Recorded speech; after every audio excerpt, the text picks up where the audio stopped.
Welcome back to Manufacturing Tomorrow's Workforce. As always, I'm Amanda Del Buono. For today's episode, we're taking a break from our traditional content to take a moment to discuss how manufacturers are coping with the coronavirus pandemic here in the United States. As we all know by now, manufacturers are being called on to help supply medical equipment that is desperately needed, and for others to maintain their normal, essential operations to keep society up and running, whether that be oil and gas or food and beverage. No matter which bucket a manufacturer falls in, there's no doubt that they're facing workforce challenges in keeping up with their existing or new demands. As this pandemic challenges manufacturing workforces, we want to be sure that we're here to provide some guidance along the way. As such, today is the first special edition podcast covering the impacts of COVID-19 on manufacturing workforces. Going forward, we'll be publishing special editions as available around our normal publishing schedule. So if you haven't yet, subscribe to Manufacturing Tomorrow's Workforce in your favorite podcasting app so you can keep up on all of these podcasts as they publish. On to today's episode. To discuss the impact of coronavirus on manufacturers more in depth, Peter Coleman, President and CEO of Buffalo Niagara Manufacturing Alliance, is joining me today. Hi, Peter. Thanks for calling in to talk about this. Thank you for having me. So, to get started, can you just kind of maybe give us a general snapshot of how COVID is impacting manufacturing? Obviously, this could differ by vertical or by geographical location in the country, but kind of what are you hearing from those, that you work with? Well, within 3 weeks, we've had a complete transformation of our industry. That started out with obviously some COVID cases being identified in New York City and other areas, and the regulations coming down from the state government and executive orders, which seemed to change on a daily basis. The first step was to get non-essential personnel out of the front office and working from home. So that's a new normal. The second one was addressing workplace safety issues on the production floor and making sure that we were providing proper safety operations and procedures and standard operating procedures for the manufacturing industry to make sure people felt safe. Then there was the call to stop all non-essential manufacturing, which shuttered some of our facilities, but then further guidance came out on what is essential versus non-essential. Right now, we're seeing over 50% of our manufacturers operating at full capacity. That's in Western New York. There's 1,500 manufacturers in Erie and Niagara County, and they're serving essential markets, be it energy, medical devices, and other essential food production entities. So they're operating. The best part about our environment is it's inherently social distant, usually on a production floor. We average about 400 to 500 square feet per employee in the production space. So the question is, how do you operate in those low-risk areas and then address safety concerns on areas of the congregation, such as break rooms, restrooms, and maybe like your shipping and receiving department where you would have interaction with the outside world. Okay. We've seen that, kind of you pointed out the impact that the pandemic has had on unemployment rates. And then, obviously many people are working from home and there are some facilities trying to, run leaner. In general, how are you noticing the manufacturers in your area, maintaining your staff? So you said that they're running at full capacity, but are they still keeping people in the facility? Are people showing up? Have they had problems with, anybody coming into work? Things like that. Well, again, what I would identify as engineering, accounting, project management, those functions are occurring, again, I would call those front office staff is at home and working from home.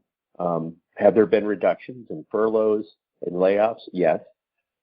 We're very encouraged by the new CARE Act that came out and with the payroll protection plan that's coming in.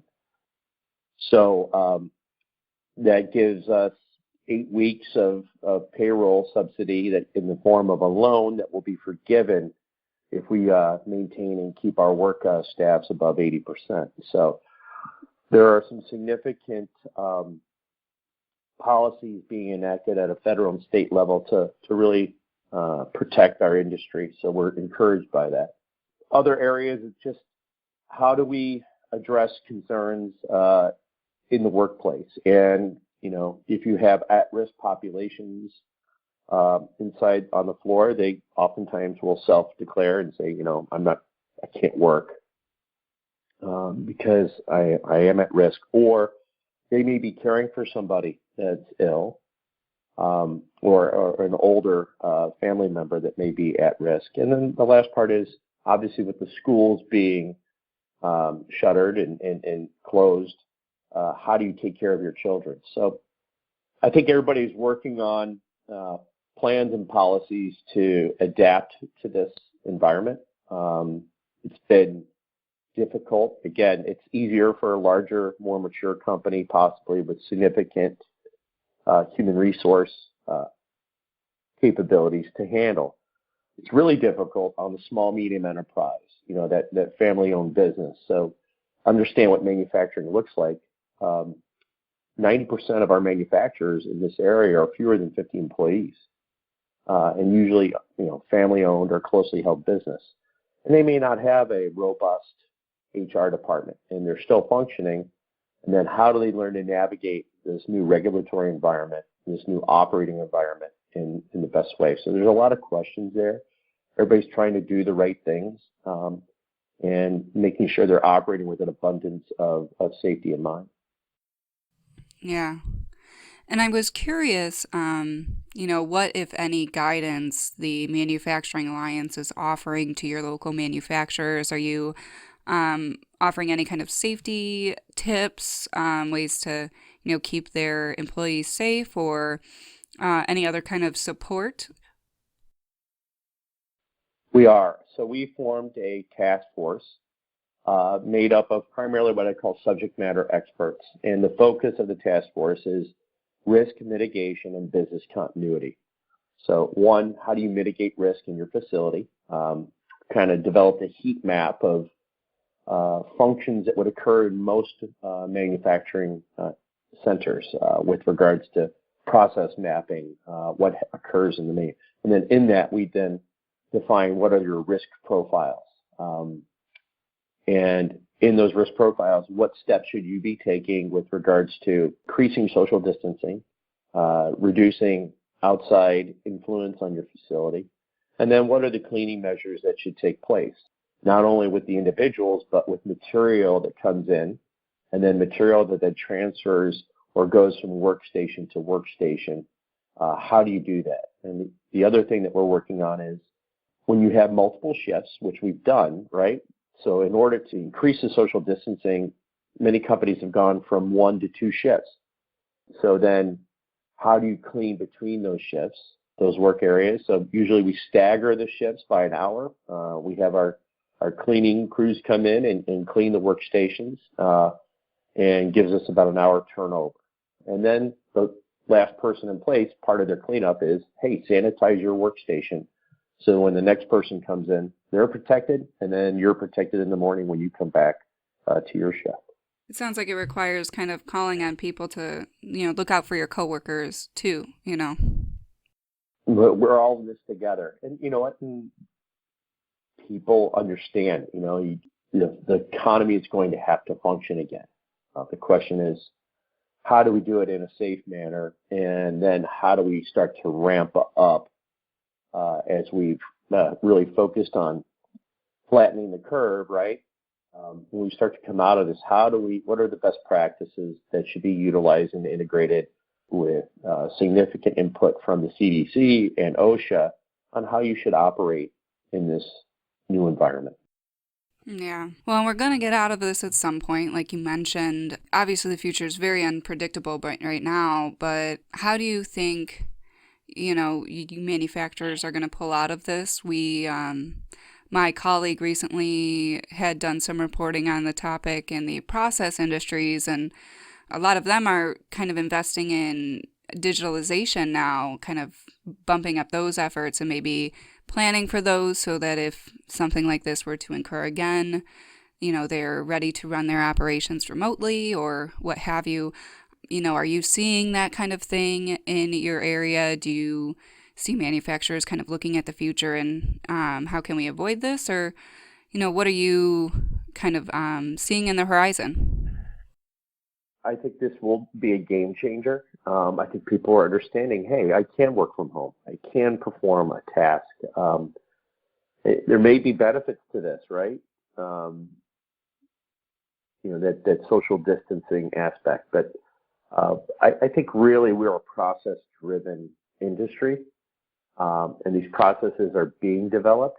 The question is, how do you measure the impacts? How do you measure success and ensure the business continuity of your company and of the manufacturing in general, right? So those people on the front office are oftentimes serving a customer who is really the production worker, that skilled worker that needs to be fed and given good, accurate information. So how do we make sure in this environment we maintain our quality, the quality of the product that we're delivering? That's a concern. Well, are there any other points that maybe I didn't touch on or, areas that you wanted to reinforce to manufacturers who may be, looking for some guidance? I would say getting as much information into their hands as possible in a clean and orderly way is important. We're trying to do that for our members. We're being very proactive in reaching out to them to see what they need and understand what they need. Again, serving this industry and making sure that they're operating in a safe manner is incredibly important. One of the other ones is what happens if we do have a positive COVID-19 case, right? So education of our workforce before an incident occurs is critical. So what would we do if we had a positive case? And the simple is that employee is, obviously we send everybody home. We identify individuals that were in close contact with that person. They're asked to stay home for 3 days, and if they don't present any symptoms, then they're allowed to come back to work. And really, this is all with guidance that we're getting from OSHA and the CDC. So educating everybody on how to function and identifying the processes and procedures that need to take place to, again, operate during the pandemic in a safe and orderly way. Are there any resources that the Manufacturing Alliance has available or anywhere that you suggest that people go to acquire information on, running their facilities during this time? We have on our own website a COVID-19 response page that our task force then puts up. And those areas that we focus on are going to be, again, risk mitigation, proper OSHA and CDC operating guidelines. We then get into the financial side of the business, which is how do you ensure liquidity? What do you do with furloughed, laid off, or terminated employees? How do you handle and engage in this new marketplace and the subsidies and programs that are being delivered and offered by the federal and state government? So really, that's kind of our service. And that's available to anybody? It is. Our pages are public. Yeah, most firms also then, we have links to those subject matter experts from accounting to finance to insurance to safety, things that you should be doing and how to operate. And most businesses are making that open, not to just their clients, but to the public. Well, I'm glad to hear that, there's still manufacturers out there plugging along and, keeping a little bit of hope and, just trying to keep the world going, right? So thank you so much for joining me today and, sharing these suggestions and resources with our listeners. We really appreciate that, and I'm sure that it will be very helpful to many of them. Well, I appreciate the time, and thank you for getting the word out about all the great things happening in the manufacturing sector, even during these difficult times. Yes, and thanks to our listeners for tuning in today, and please, everybody, stay safe out there.